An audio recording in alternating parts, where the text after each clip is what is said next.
কমিউনিটির একজন creator, gaming related ছিল, রোস্টার ছিল। তো সে নাকি ইন্তেকাল করছে। তো ইন্নালিল্লাহি ওয়া ইন্না ইলাইহি রাজিউন। এটা কি আসলেই তরিকুল ভাই? হ্যাঁ আসলে হ্যাঁ, অ্যাডভান্স টিম মারা গেছে। হ্যাঁ। আজকের মতো বিদায় নিচ্ছি। প্রিয় ভিডিওটি ভালো লাগলে চ্যানেলটি সাবস্ক্রাইব করে দিন। জাবালদের কেটে দিব লাইক আমাদের চ্যানেল। আল্লাহ হাফেজ।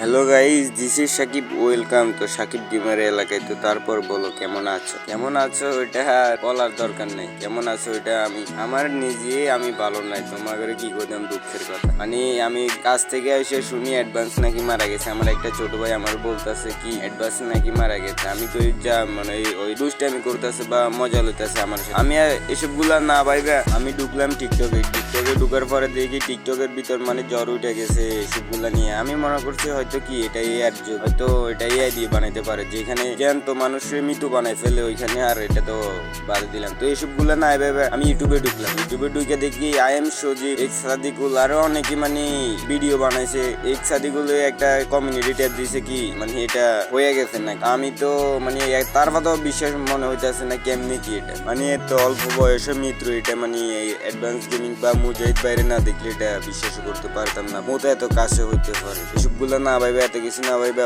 ওই তো মানে রোস্টার, ওই অনেক জনের রোস্ট করছে হ্যান তেন, মানে ওই অনেক জনের গালিগালাজ করছে। তো এটা লাগিয়া ওই তো ক্ষমা দিতে পারবো না। তো ওর বদল আমি ওর ভাই হয়ে বলতেছি সবাই ওরে ক্ষমা করে দিবেন মন থেকে। তো ওরা সবাই মন থেকে ক্ষমা করে দিবেন বা মন থেকে দোয়া করবেন ওর লাগিয়া ও যেন জান্নাতবাসী হয়, জান্নাতে থাকতে পারে। মানে কি বলবো আমি গোছায় বলতে পারতাছি না। আমি কেমনি কোনটা দিয়ে কোনটা শুরু করুম, কেমনি কি কইলে মানে কি হইব। ওর থেকে আমি রোস্টিং শিখছি আর আজকে দেখো ওই নাই, আর কিছু বলার নেই ভাই। তো আজকের জন্য বিদায় নিচ্ছি। তো আবার দেখা যাইতেছে নতুন কোনো ভিডিওতে। শেষ পর্যন্ত ভালো থাকবে। আল্লাহ হাফেজ, টেক কেয়ার।